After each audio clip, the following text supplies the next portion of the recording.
The Hyperion's quantum drive engaged, creating a displacement field that rippled with new possibilities. Above Nova Centauri, a new era was dawning, one where order and chaos, wisdom and innovation, tradition and progress would dance together in ways no one had ever imagined. And humanity would help lead the way, one impossible solution at a time. Sarah gripped her command chair. All power to forward batteries. Target the flagship's command node. The Hyperion materialized one final time, directly in front of the Council formation. The overlapping quantum fields collapsed inward, creating a momentary window in the alien shields.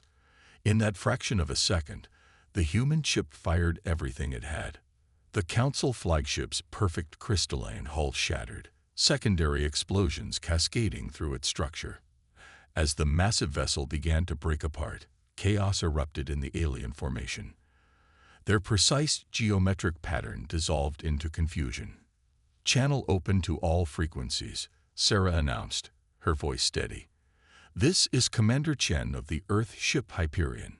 Your flagship is disabled. We have demonstrated our capability and our resolve. The Nova Centauri colony is under Earth's protection. Remove your blockade, or we will be forced to demonstrate our capabilities further." For a long moment, there was silence. Then the alien text appeared again. "HFY under HFY. Stand by for Council representative."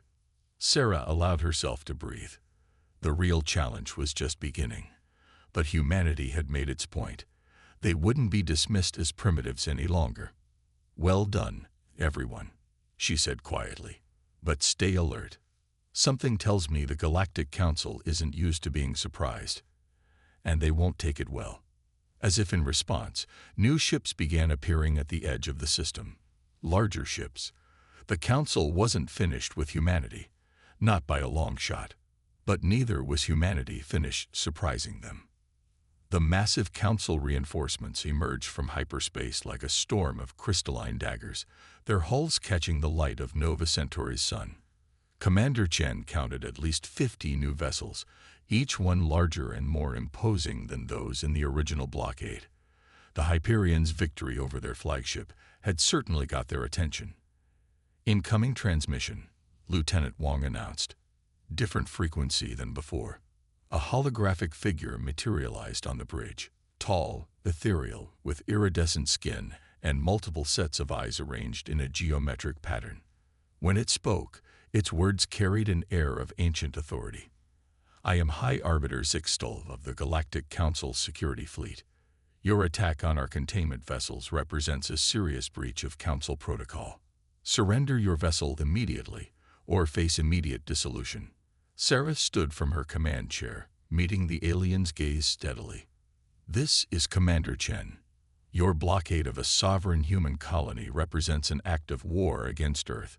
We don't recognize your authority to contain us." The High Arbiter's eyes pulsed with barely contained anger.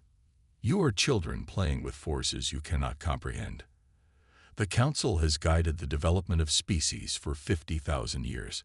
We will not allow an upstart race to destabilize the galactic order."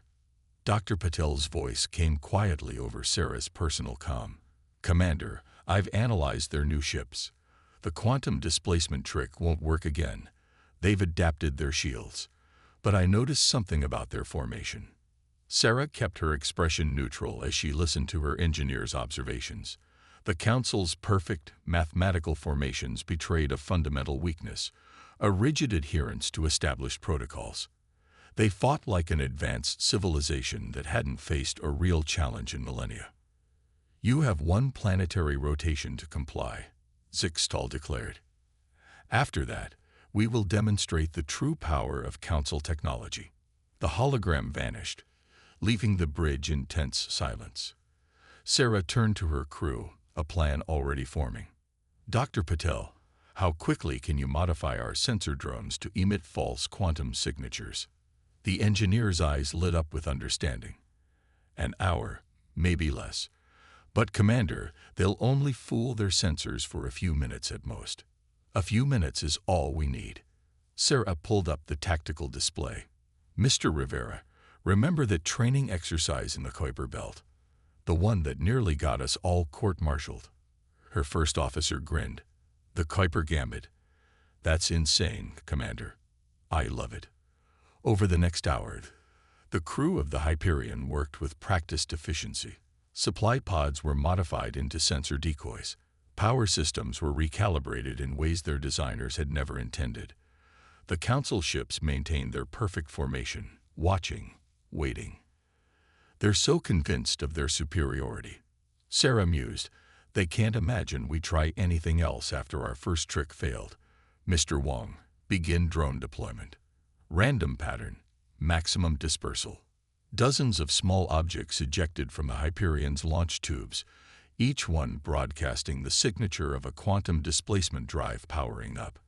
The Council ship's sensors would detect what appeared to be multiple human warships preparing to jump in. High Arbiter is hailing us again, Wong reported. Ignore them.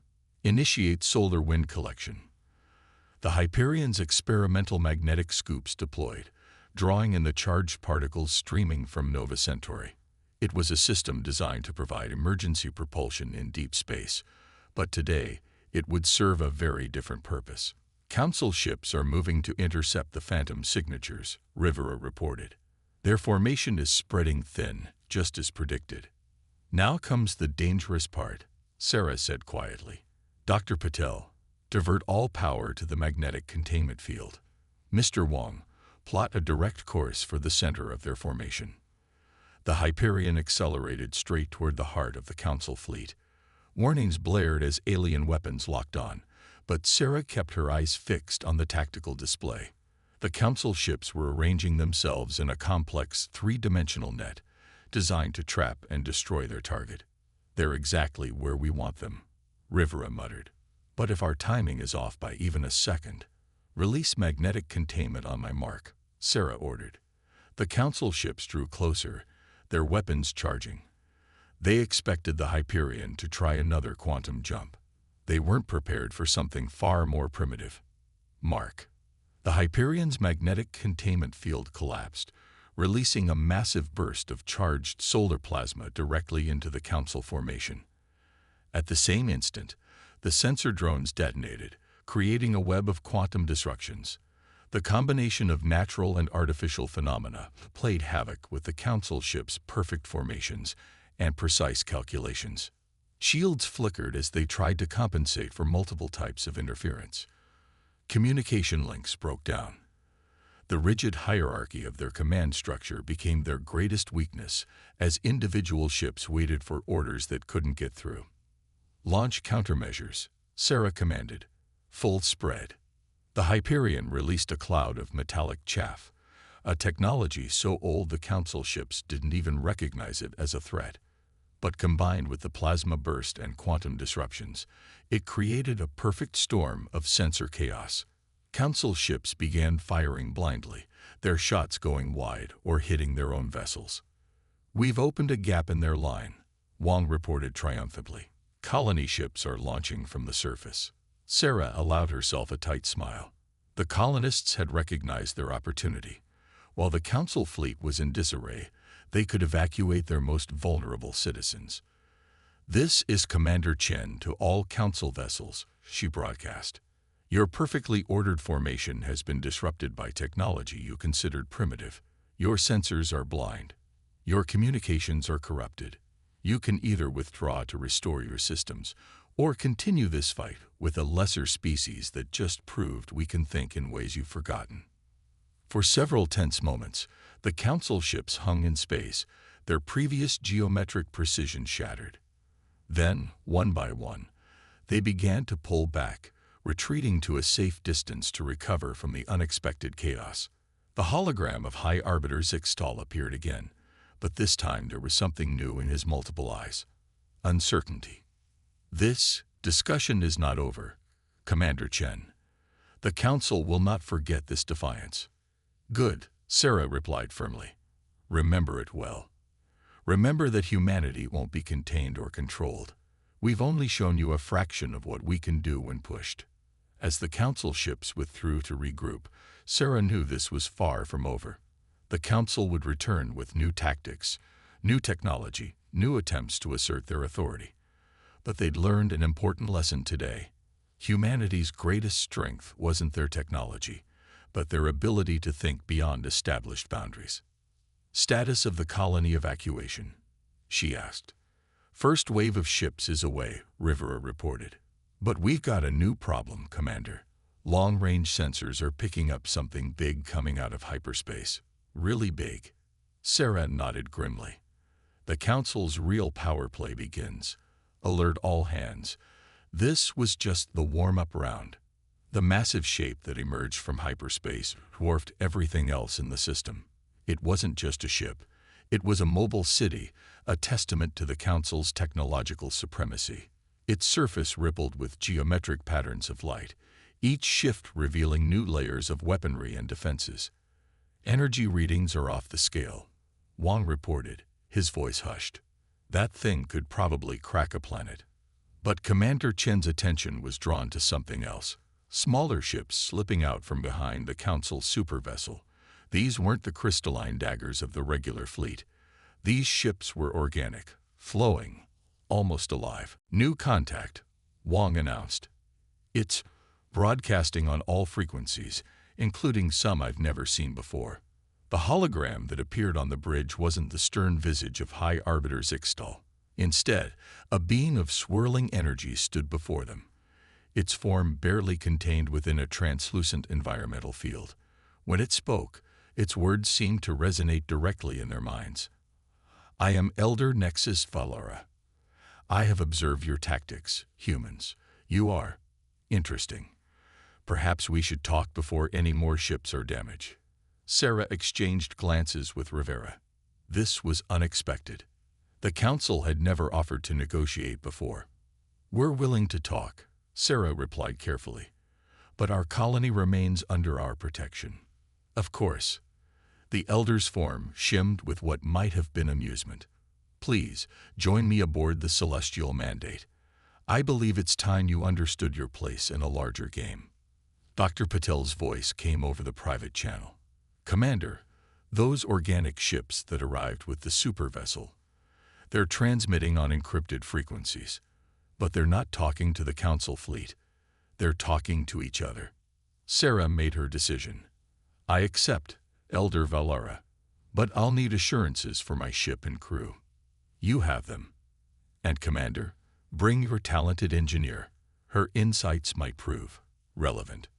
The journey to the Celestial Mandate revealed the true scale of the Council's power. The supervessel contained entire ecosystems, multiple species living and working in harmony, or at least the appearance of harmony. Sarah noticed the subtle hierarchies, the way certain species deferred to others, the careful distance maintained between different groups. Elder Valera met them in a vast chamber that seemed to exist in multiple dimensions at once. The walls shifted and flowed, showing glimpses of distant stars and unknown worlds. You must be wondering why the Council is so interested in your little colony, the Elder began.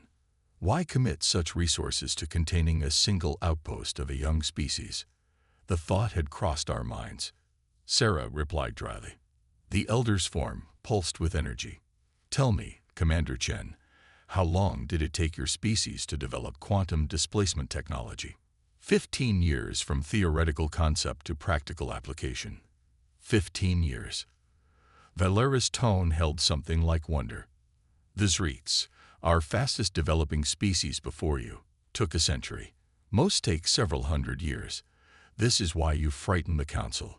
The chamber's walls shifted, showing images of Earth's history, not just recent events, but centuries of development and change. Your species adapts at an unprecedented rate.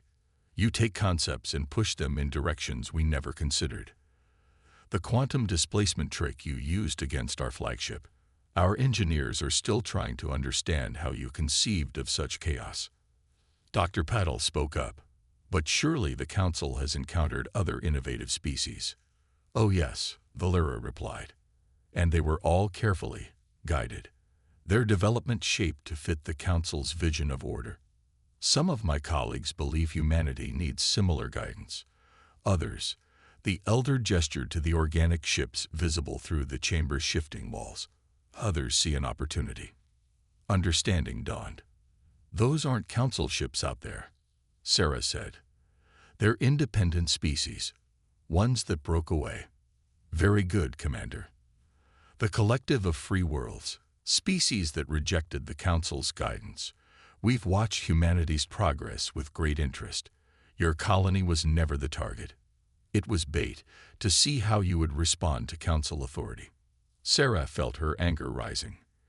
You used our people as test subjects. We used the situation to gauge humanity's potential as allies. Valera's form intensified. The Council's power is built on stagnation disguised as stability. They guide species into comfortable, predictable paths. But the galaxy is changing. New threats emerge from the spaces between stars. The Council's rigid order may not be enough to face them. The chamber's walls darkened, showing vast shapes moving in the intergalactic void. Sarah felt a chill as she realized what she was seeing. The Council believes control is the answer to everything. Valera continued. But what the galaxy needs is adaptation, innovation, the very qualities that humanity has demonstrated. The question is, will you use those qualities to submit to the Council's order or to help forge something new? Before Sarah could respond, alarms blared throughout the celestial mandate. Wang's voice came through her communicator. Commander, Council ships are powering up weapons. They're targeting the collective vessels. Valera's form crackled with what might have been satisfaction. It seems some of my colleagues have realized what this meeting really means. Your response to this crisis will determine more than just humanity's future, Commander Chen. It will shape the course of galactic civilization. The chamber's walls cleared, showing the Council fleet moving to surround the collective ships. High Arbiter Zixtel's voice boomed through all frequencies. This assembly is unauthorized. Stand down and prepare for correction protocols. Sarah looked at the elder's swirling form. You planned this. You wanted to force a confrontation. I created an opportunity, Valera corrected. What happens next depends on you. Will humanity stand with order or embrace chaos and change? Dr. Patel's eyes were flying over her datapad. Commander, the collective ship's technology. It's completely different from the Council's. If we could combine their organic systems with our quantum displacement principles. Sarah nodded slowly, a plan forming. Contact the Hyperion. Tell them to prepare for radical maneuvers. She turned to Valera. You wanted to see human innovation. Let's show you what happens when we really get creative. The elder's form brightened. Excellent. Let us hope the Council is prepared for humanity's next surprise. As they rushed back to their ship, Sarah knew they were about to change the galaxy forever. The Council's perfect order was about to meet humanity's controlled chaos, and nothing would ever be the same. The void above Nova Centauri erupted into chaos as the Council fleet opened fire on the collective ships. Streams of crystalline energy sliced through space, but the organic vessels flowed around them like living mercury, their hulls adapting and evolving in real time. Multiple Council warships launching fighters, Wang reported as Commander Chen sprinted onto the Hyperion's bridge. They're trying to box in the collective fleet. Not for long, Sarah replied, dropping into her command chair. Dr. Patel, tell me you found something useful while we were over there. Better than useful. The engineer's voice held barely contained excitement. The collective ships don't just adapt, they learn. Their organic technology can interface directly with our quantum systems. If we coordinate with them, we can create something the Council has never seen. Sarah finished. Do it. Lieutenant Wang, open a secure channel to the collective flagship. A fluid, shifting hologram appeared. The commander of the nearest organic vessel. Its form was vaguely humanoid, but composed entirely of interconnected strands of living metal. I am Nexus Captain Zarin of the Free Collective. Elder Valera said you might have a strategy. Sarah leaned forward. Your ships adapt. Ours create quantum chaos. Together, we can shatter their perfect formations permanently. But I need you to trust human instincts. The living metal being's strands rippled in what might have been amusement. We left the council precisely because we were tired of predictability. Show us your chaos. The council fleet was advancing in their signature geometric patterns, each ship positioned with mathematical precision. High Arbiter Zixtal's voice thundered through space. This rebellion ends now. The galaxy requires order. Ready to implement quantum organic interface, Paddle reported. Collected vessels standing by, Wong added. Sarah took a deep breath. Everything hinged on timing this perfectly. Begin interface sequence. All hands, brace for extreme maneuvers. The Hyperion's quantum displacement drive engaged, but this time something was different. As the ship jumped, tendrils of organic technology from the collective vessels reached out, integrating with the quantum fields. Each jump created not just spatial distortions, but evolving, learning distortions that adapted to the Council's defensive responses. By all the stars, Rivera breathed, watching the tactical display. Look at what they're doing. The collective ships were flowing into the quantum wake of the Hyperion's jumps, their organic hulls absorbing and amplifying the chaos. Each vessel became a node in an expanding web of controlled randomness that defied the Council's rigid calculations. They can't predict what they can't understand, Sarah said with grim satisfaction. And they definitely don't understand this. Dr. Patel, prepare to execute the chaos cascade. Warning klaxons blared as the Hyperion systems redlined. They were pushing the quantum drive far beyond its design limits, but they only needed it to hold together for a few more minutes. The Council fleet's perfect formation began to break down as their sensors struggled to cope with the quantum organic interference. Ships collided as their navigation systems received conflicting data.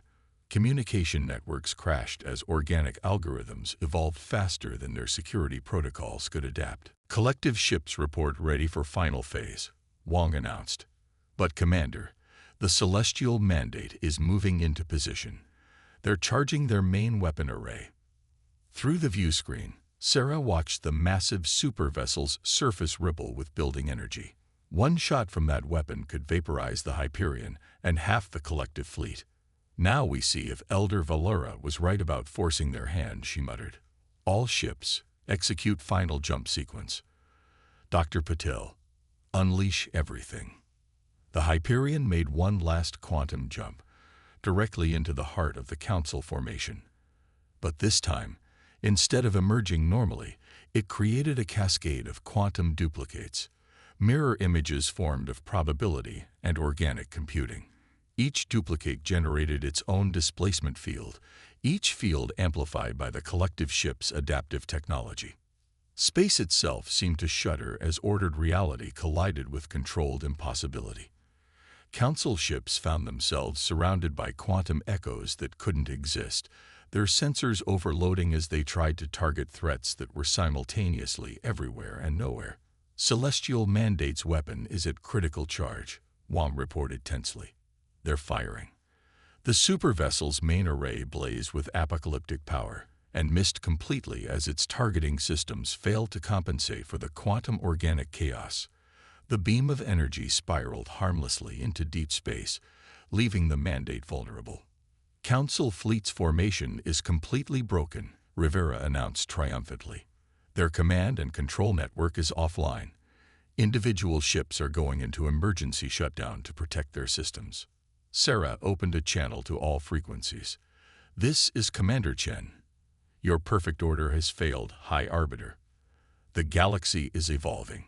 You can either evolve with it or watch your power crumble as you cling to obsolete certainties. For a long moment, there was silence.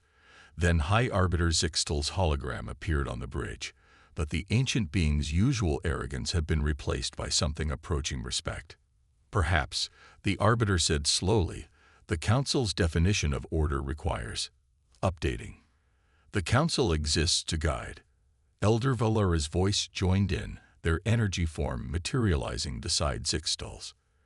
But today we were guided by those we sought to control. The galaxy changes, whether we will it or not. Sarah nodded. The question is whether you'll help shape that change or be swept aside by it. As the Council fleet stood down and emergency diplomatic channels opened, Sarah looked around her bridge. Her crew had done the impossible, not through overwhelming force or superior technology, but through the uniquely human ability to imagine solutions that had never existed before. "Well done, everyone," she said quietly. "But stay alert. Something tells me this is just the beginning of a much larger story." The quantum echoes faded, leaving the space above Nova Centauri crowded with Council and collective ships, now facing a new reality, one where humanity had proved itself a force for change in a galaxy that desperately needed it.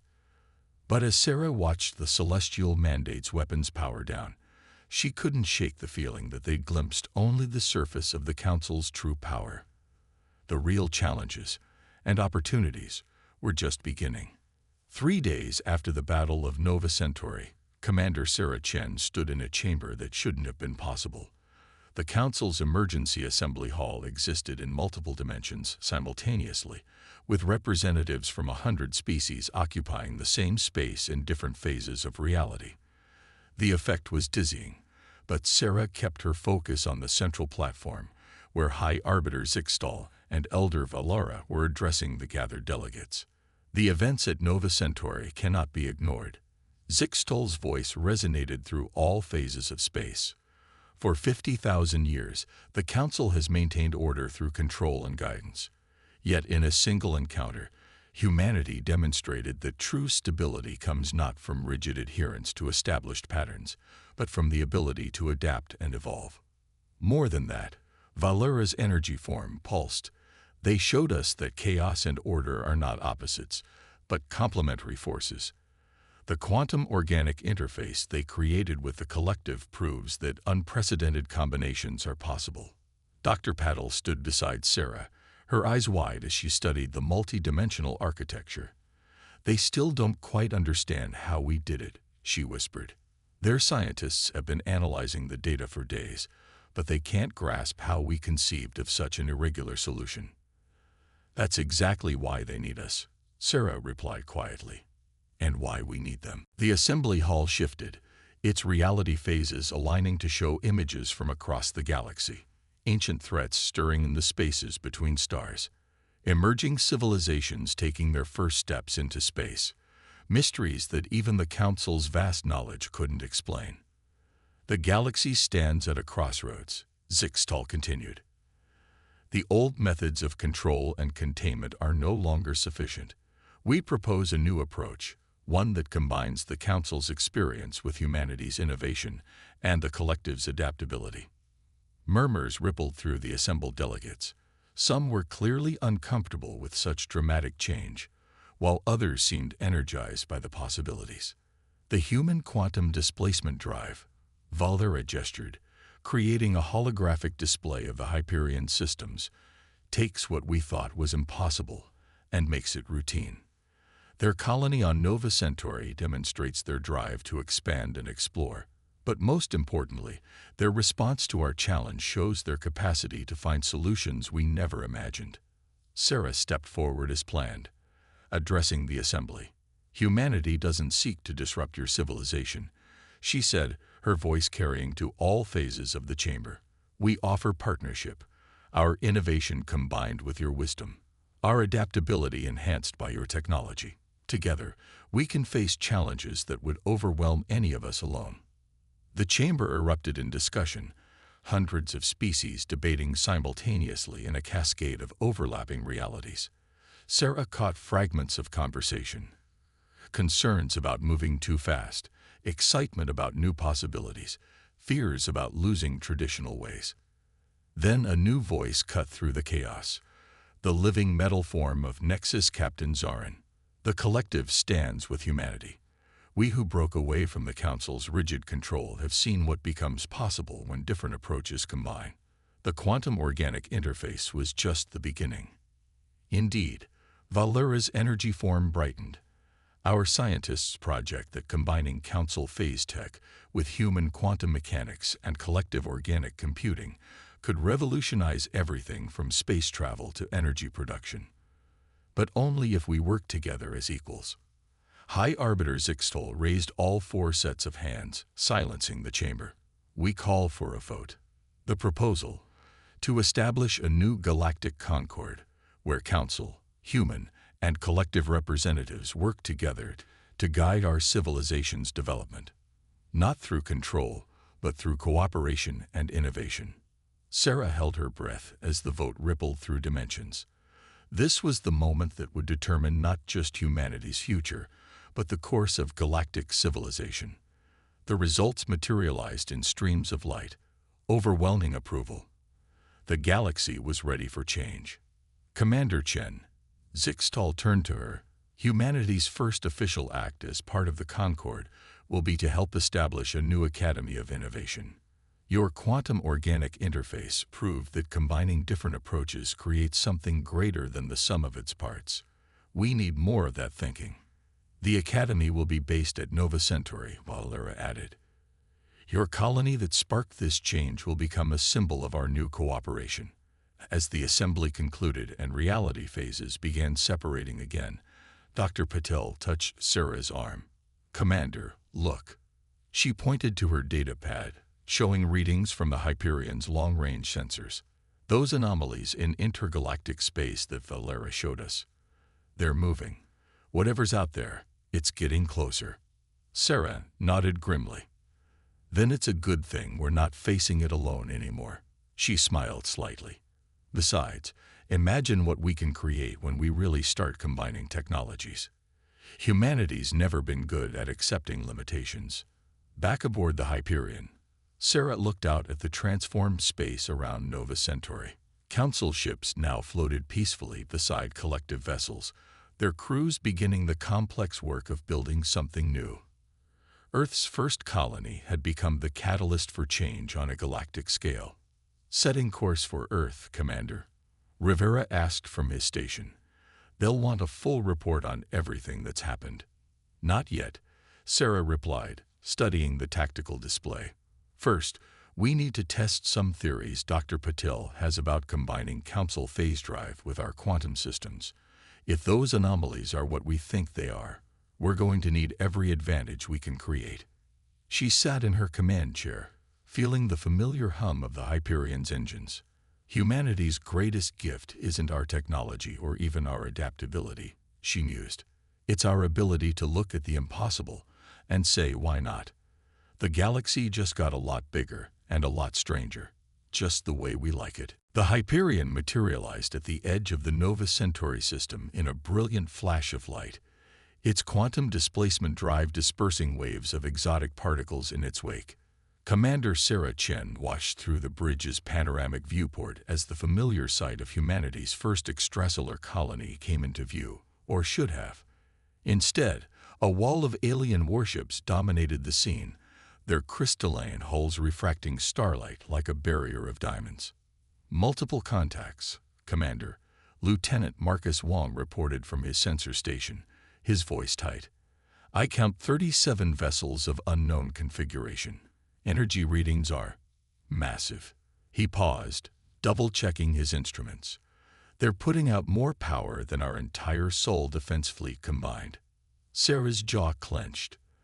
The Hyperion was humanity's most advanced warship, a technological marvel that had taken 15 years and the combined resources of Earth's nations to build.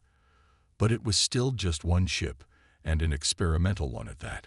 Her orders had been simple: escort the colony's monthly supply convoy, and test the new quantum displacement drive in real-world conditions. No one had expected to find an alien blockade.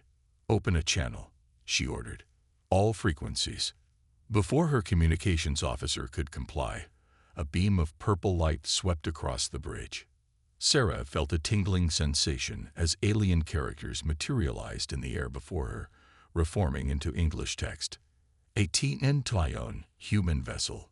UAAVENTERE restricted space. This system is now under Galactic Council QUARANTIN. Return to your home system. I'm an EVATLI. Sarah's first officer, Jack Rivera, moved to stand beside her chair. Council ships match no known configurations in our database, he murmured. But their tech level, it's centuries ahead of ours. What about our people on the colony? Sarah asked, though she already knew the answer. Nova Centauri had a population of 50,000. Scientists, engineers, and their families. They were depending on these supplies. Life signs still registering on the surface, Wong reported. But they're being jammed. No communications getting in or out. Sarah studied the alien formation. The Council ships were arranged in a precise geometric pattern, their positioning speaking of absolute confidence in their technological superiority. They hadn't even bothered to adjust their formation when the Hyperion arrived. That arrogance could be useful. Mr. Wong, analyze their shield harmonics. Look for any patterns in their power distribution. She turned to her chief engineer station. Dr. Patel, what's the status of the quantum displacement drive? Fully charged, Commander, Patel replied, her fingers dancing across her holographic interface.